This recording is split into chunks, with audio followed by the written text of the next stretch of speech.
Perkenalkan, saya Nurul Fatnita Mama dari kelas Bisnis Digital 2B.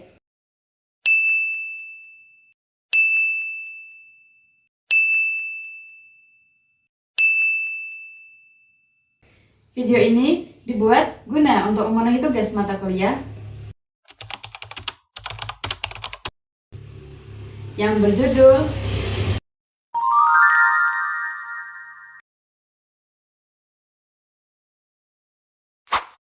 Nah,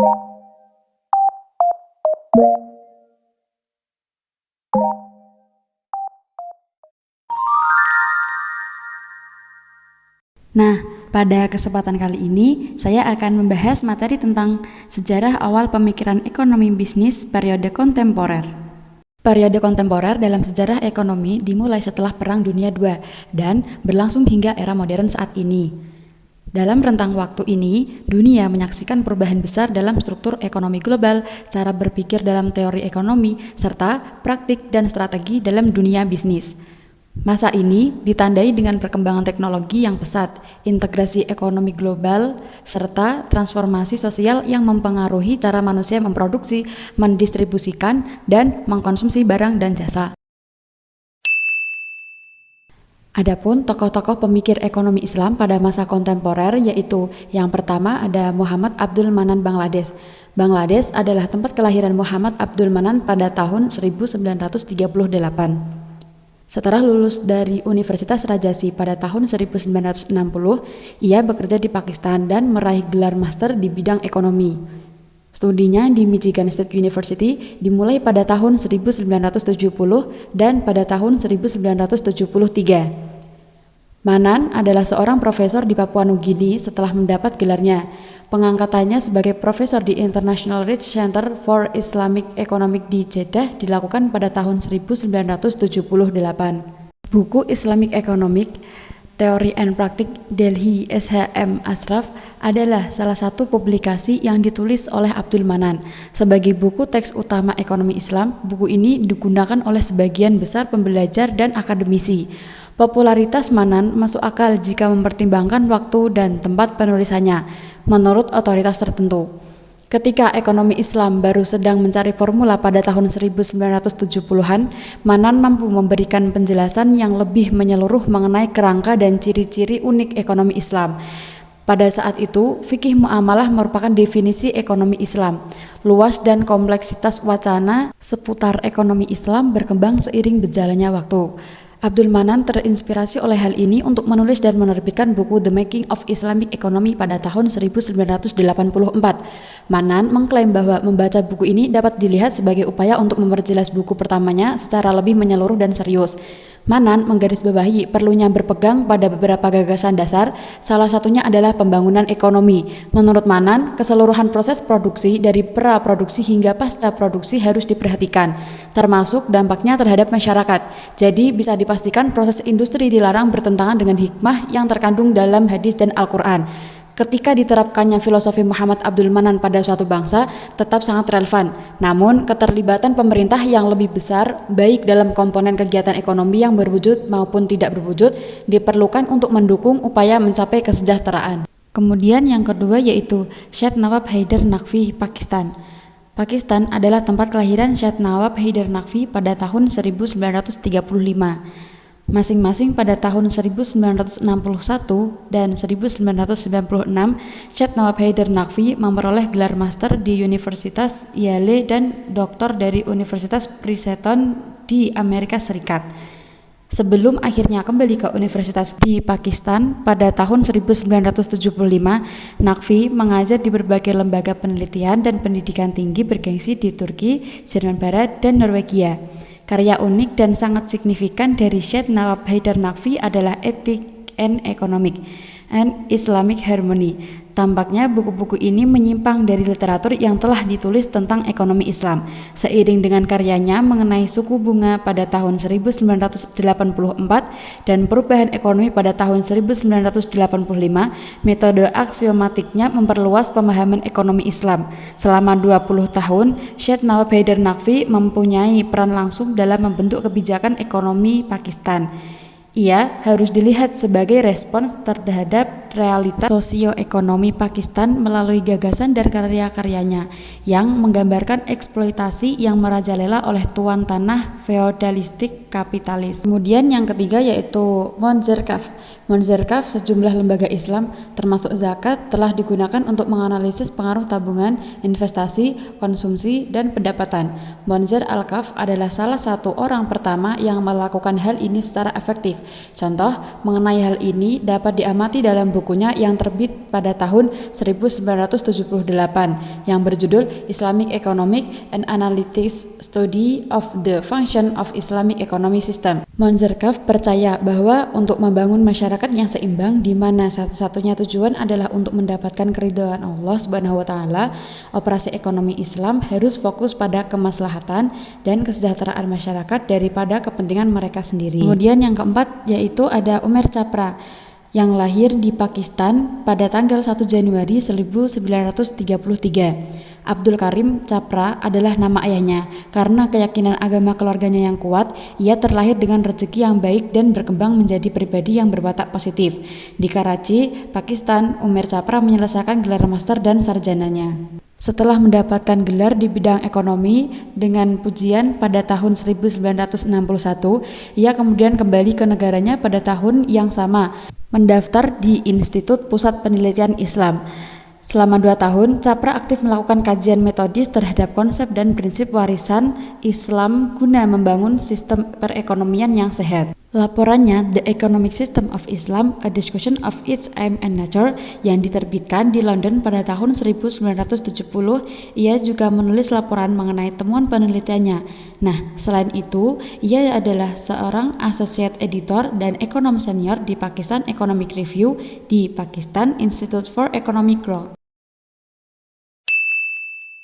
Nah, kemudian ada mazhab dalam ekonomi Islam kontemporer. Dalam konteks pemikiran ekonomi Islam kontemporer, terdapat 3 mazhab besar yang sangat mempengaruhi teori-teori ekonomi Islam. Yang pertama yaitu ada mazhab Iqtisaduna Baqir al-Sadr yang dipelopori oleh Muhammad Baqir al-Sadr dengan bukunya Iqtisaduna dan mayoritas cendekiawan Iran, Irak, dan pengikut Syiah. Pada mazhab ini ada beberapa pemikiran. Yang pertama yaitu pemikirannya tentang ilmu ekonomi dan doktrin ekonomi, bahwa ilmu ekonomi dan doktrin ekonomi berbeda dalam tujuan. Tugas ilmu ekonomi untuk menemukan fenomena eksternal kehidupan ekonomi, sedangkan doktrin ekonomi menyusun suatu sistem berdasarkan keadilan yang sanggup mengatur kehidupan ekonomi umat manusia. Nah, doktrin ekonomi adalah sistem sementara ilmu ekonomi merupakan interpretasi atau penafsiran berbeda dalam metode dan tujuan. Nah, kemudian pemikirannya tentang hubungan kepemilikan.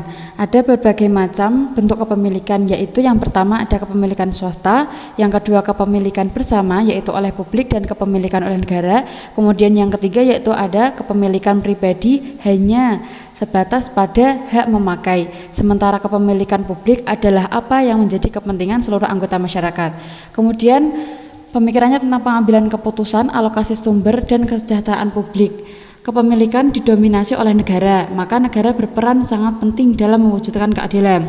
Kemudian pemikirannya tentang implementasi zakat dipandang sebagai kewajiban negara. Al-Sadr juga membahas khums, fai, anfal serta pajak-pajak lain yang dapat dipungut oleh negara dan dibelanjakan untuk pengentasan kemiskinan dan menciptakan keseimbangan sosial. Kemudian pemikirannya tentang distribusi. Nah, di sini dibagi menjadi 2 bagian yaitu distribusi sebelum produksi dan pasca produksi. Kemudian pemikirannya tentang produksi. Produksi adalah kewajiban yang harus dijalankan dengan penuh tanggung jawab. Ada 2 strategi yang harus dilakukan agar produksi berjalan dengan sehat, yaitu yang pertama strategi doktrin atau intelektual, dan yang kedua yaitu ada strategi legislatif yang mendukung doktrin dengan membolehkan negara menjalankan dan meregulasi kegiatan ekonomi.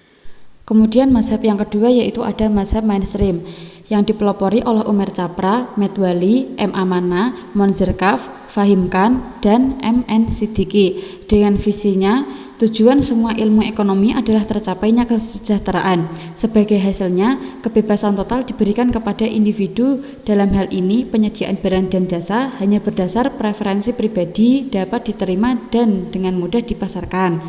Kemudian, pada hal mekanisme, terdapat 3 mekanisme penting yang menentukan sumber-sumber daya dalam sistem ekonomi, yaitu semua klaim sumber daya yang terbatas perlu difilterisasi untuk menciptakan keseimbangan dalam produksi dan alokasinya, motivasi, lingkungan sosial, politik, dan fisik yang berpengaruh pada perilaku manusia. Kemudian, pemikirannya tentang peranan pandangan dunia. Pandangan dunia sangat berpengaruh bagaimana konsep kesejahteraan itu didefinisikan. Ada beberapa pandangan dunia yang sangat berpengaruh di ilmu ekonomi konvensional menurut mazhab ini, yaitu materialisme dan determinisme, utilitarium, dan darwinisme sosial. Kemudian pemikirannya tentang metode ilmu ekonomi ditentukan oleh dunianya yang mengacu pada aturan dan prosedur dari suatu disiplin ilmu yang diikuti dalam suatu tatanan logika tertentu untuk mencapai suatu tujuan yang diinginkan. Kemudian mazhab yang ketiga yaitu ada mazhab alternatif yang dipelopori oleh Profesor Timur Quran, Jomo Kwame Sundaram, Muhammad Arif, dan lain-lain. Nah, pada mazhab ini pemikirannya tentang ekonomi Islam adalah politik identitas. Menurut Quran, ekonomi Islam muncul hanya bertujuan politis dan kultural, yaitu menunjukkan identitas Islam terhadap pengaruh budaya Barat, terutama di latar belakangi kondisi politik Muslim di India dan Pakistan pada tahun 1940-an, dan juga dianggap ekonomi Islam tidak memenuhi standar ilmiah. Kemudian pemikirannya tentang ekonomi Islam tidak berdampak bagi pertumbuhan. Menurut Quran, pada tataran praktis, ekonomi Islam hampir tidak sehebat seperti yang dipercayai oleh para penganjurnya. Nah, kemudian pemikirannya tentang prediksi yaitu sama dengan masa depan. Quran menganggap pembaharuan bersifat praktis atas nama Islam yang terjadi saat ini sebagai mitos dan tidak mungkin bisa bertahan dalam jangka panjang. Kemudian pemikirannya mengenai tawaran. Ekonomi Islam saat ini merupakan doktrin fundamentalis karena prinsip-prinsipnya bersifat kaku yang digali dari sumber-sumber tradisional Islam.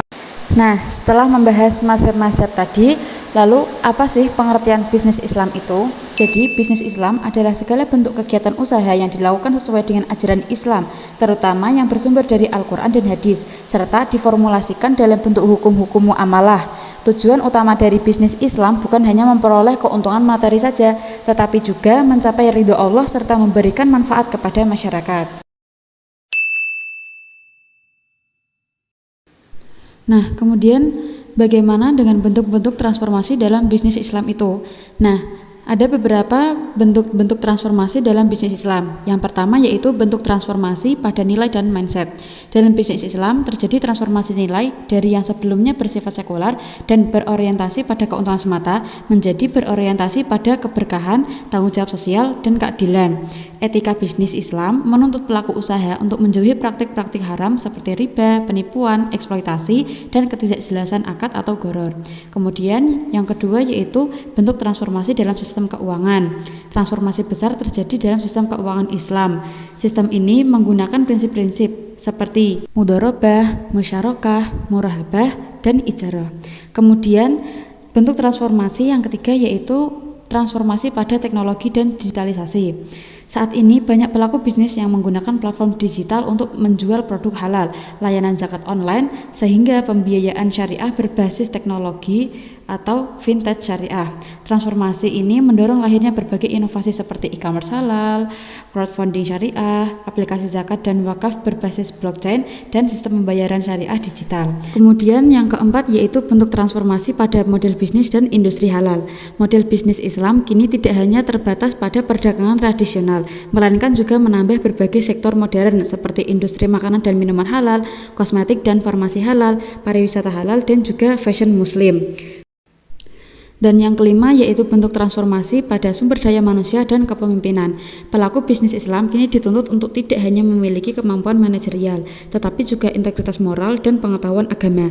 Lahirnya generasi muslimpreneur yang melek digital, kreatif, dan tetap berpegang pada nilai-nilai Islam merupakan bagian penting dari transformasi. Nah, meskipun transformasi dalam bisnis Islam itu membawakan banyak peluang, tantangan itu tetap ada. Lalu, apa sih tantangannya?